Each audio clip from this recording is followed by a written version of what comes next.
আপনি মঞ্চে দাঁড়িয়ে বলবেন আমরা তো আদিবাসীদের পাশে আছি। আমরা সাহসে বলবো আমরা সবসময় তো আদিবাসীদের পক্ষে দাঁড়িয়ে কথা বলছি।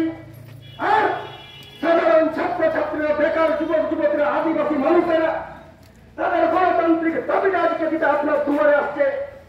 আর আপনার সাহস নেই এই ডেপুটেশনটা নেওয়া? কোন সাহসে আজকে ইন্টিমেশন দেওয়া সত্ত্বেও আপনি নিজের দপ্তরে আজকে এড়িয়ে গেলেন? কেন আজকে করলেন? আদিবাসী মানুষদের সাথে দাগাবাজি নয় কি? দাগাবাজি আপনি করে যান। আদিবাসীরা আপনার সাথে যেদিন দাগাবাজি করবে সেদিন বুঝতে পারবেন বাঁকুড়ার আদিবাসী কি জিনিস।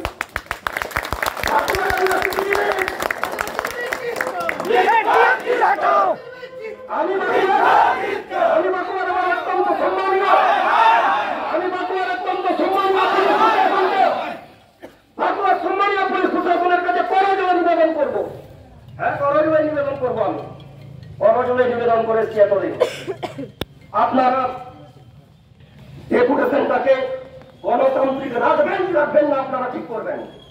ডেপুটেশনটাকে শান্তিপূর্ণ রাখবেন কি রাখবেন না আপনারা ঠিক করবেন। আমরা ডেপুটেশন নিতে এসেছি, ডেপুটেশন দিয়ে যাব। এবং আপনারা আপনাদের যে সিস্টেম, আপনাদের যে মর্যাদা, আপনাদের কিভাবে আমাদের ডিএম সাহেবের সাথে মিট করাবেন আপনারা দায়িত্ব নিন। আজকে অবাক হয়ে যাবেন। এই তো এই যে চিত্র, বাঁকুড়া জেলার ডিএম যিনি এখানকার বাঁকুড়াবাসীদের রক্ষক, যিনি বাঁকুড়াবাসীদের সুবিধা অসুবিধার করে জানার জন্য যাকে এখানে সরকার পাঠিয়েছে, আর আজকে কোন সাহসে এই আদিবাসী মানুষগুলোকে যা ইচ্ছা তাই মনে করা না, তাই তো? হ্যাঁ, আমরা জলে ঝলে কোথায় খেয়ে দিয়ে না খেয়ে না নিয়ে আমরা এখানে আপনার দপ্তরে আসবো আর আপনি পালিয়ে যাবেন। আমি আপনাদেরকে রিকোয়েস্ট করবো, ডিএম সাহেব অফিসটা খালি করে দিন না, আমরা দখল করে নেব। অফিসটা খালি করে দিন।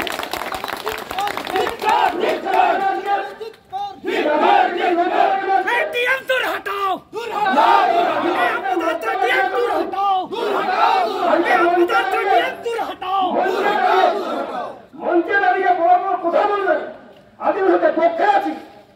আজকে এই সেশনে এতগুলো এসপি সার্টিফিকেট করে দিলাম, এত টাকা বাজেট দিয়ে দিলাম, আর আজকে সামান্য একটা দাবির পক্ষে দাঁড়িয়ে আদিবাসী মানুষ তাদের ডেপুটেশনটা নেওয়ার সাহস হচ্ছে না আপনার? শুনে রাখুন, আমরা সেই আদিবাসী মানুষ এই গেটে আর ওই গেটে চাবি দিয়েছি। এই গেটে ওই গেটে চাবি দেওয়া আদিবাসী মানুষ আমরা। আর ডিএম অফিসে কর্মরত আধিকারিকরা আপনারা শান্তিতে থাকুন, বাইরের চাবিটা লাগাচ্ছি আমরা।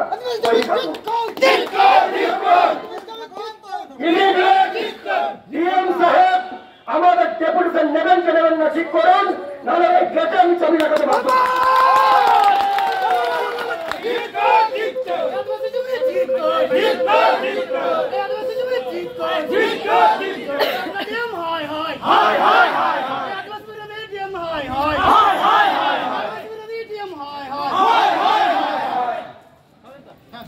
বাঁকুড়া ডিএম যেভাবে সাংবিধানিক পোস্টে থেকে আদিবাসীদের সাংবিধানিক অধিকারগুলোকে অবহেলা করছেন, নিজেদেরকে আদিবাসী মেকি আদিবাসী প্রেমী ভেবে আমাদের বাঁকুড়া জেলার আদিবাসী মেলাগুলোতে আদিবাসী সংস্কৃতির সঙ্গে মিশে গিয়ে নাচে গিয়ে নিজেদেরকে আদিবাসী মনে করছেন। আর এই সমস্ত অপরাধ ডিএম এর জন্যই জেলায় জেলায় ফেক কাস্ট সার্টিফিকেট গুলোকে তারা পার করে নিয়ে আসছে। এর জন্য মদত আছে এই সমস্ত বাঁকুড়া মন্ডল ডিএম এর কাছে। আমরা ধিক্কার জানাচ্ছি এই সমস্ত ডিএম কে। আদিবাসী এলাকায় আদিবাসী জেলাতে ডিএম হয়ে আসবেন, আর আদিবাসীদের সাংবিধানিক অধিকারের কথা শুনতে গেলে বলতে গেলে ভয়ে পালিয়ে যাবেন। আপনারা নাকি আইএস অফিসার, আপনারা কি উচ্চ শিক্ষিত মানুষ? হ্যাঁ, আপনারা ভাবতেই পারেন যে জঙ্গলে থাকা আদিবাসী মানুষ, যারা জঙ্গলের মধ্যেই থাকে, অশিক্ষিত আদিবাসী মানুষ, এদের আবার কি দাবি দেওয়া, এদের আবার সংবিধান কি অধিকার? আপনাকে মনে করিয়ে দিচ্ছি, এই আদিবাসী মানুষ আছে বলে আপনাদের মতো সভ্য বুদ্ধিজীবী শিক্ষিত মানুষজন আমাদের মতো বাঁকুড়া জেলায় শান্তিপূর্ণ জায়গায় আছেন। বিপ্লব বলল যে ডিএম অফিসে চাবি দেওয়া আমরা আদিবাসী মানুষ, আমরা সংবিধানকে মানি, আমরা সুশৃঙ্খল সংগঠিত জাতি। আমাদেরকে এমন কোন প্ররোচনা করবেন না এই সুশৃঙ্খল সংগঠিত আদিবাসী মানুষরা বিশৃঙ্খলার দিকে এগিয়ে যাবে, এমন কোন প্ররোচনা করবেন না। আমরা বারবার করার জন্য আপনাদের কাছে অনুরোধ করছি।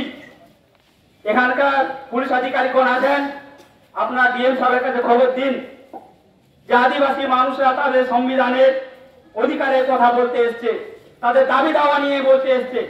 আমরা তো কোনো এমন কোন জিনিসের দাবি করি না, আমাদের সংবিধানে যে সমস্ত জিনিসগুলো অধিকারগুলো দেওয়া আছে সেইগুলো যেন সুষ্ঠুভাবে ইমপ্লিমেন্ট করা হয়, তার সেই দাবি নিয়ে আমরা এখানে এসেছি। তাহলে আজকে ডিএম সাহেব পালিয়ে গেছেন, তা আমরা ধরে নিচ্ছি যে বাঁকুড়া জেলাতে হচ্ছে ফেক এসটি সার্টিফিকেট গুলো বার হয়েছে বা বিভিন্ন বিডিও অফিস থেকে প্রদান করা হয়েছে, ওই অফিসে প্রদান করা হয়েছে, তার মূল কারিগর এই সমস্ত ডিএমরা। এই সমস্ত ডিএমরা নিজেদেরকে বেমেকি আদিবাসী প্রেমী বলবেন, আর আদিবাসীদের দাবি শুনতে গেলে ভয়ে পালিয়ে যাবেন। আমি বারবার অনুরোধ করছি এখানকার পুলিশ আধিকারিক ডিএম এর কাছে খবর দিন, আর তেনাকে আসতে বলুন এখানে। উনি যতক্ষণ না আসছেন আমাদের অধিকারের দাবিগুলোকে তিনি যতক্ষণ আমাদের শুনছেন, নিচ্ছেন ডেপুটেশনটা, আমরা এখান থেকে সরব না। উনি আসবেন, আমরা জানি উনি আসবেন, উনি সাংবিধানিক পোস্টের অধিকারী, উনি আসবেন। উনি সংবিধানকে যদি মানেন তাহলে উনি ওনাকে আসতে বলুন, না হলে কিন্তু আমরা এখানে বসবো। আমরা যে অফিসের কোন আধিকারী কোন কর্মচারীকে এই অফিসের বাইরে বার হতে দেব না, বার হতে দেব না। আমাদেরকে সুষ্ঠুভাবে আন্দোলন করতে দিন।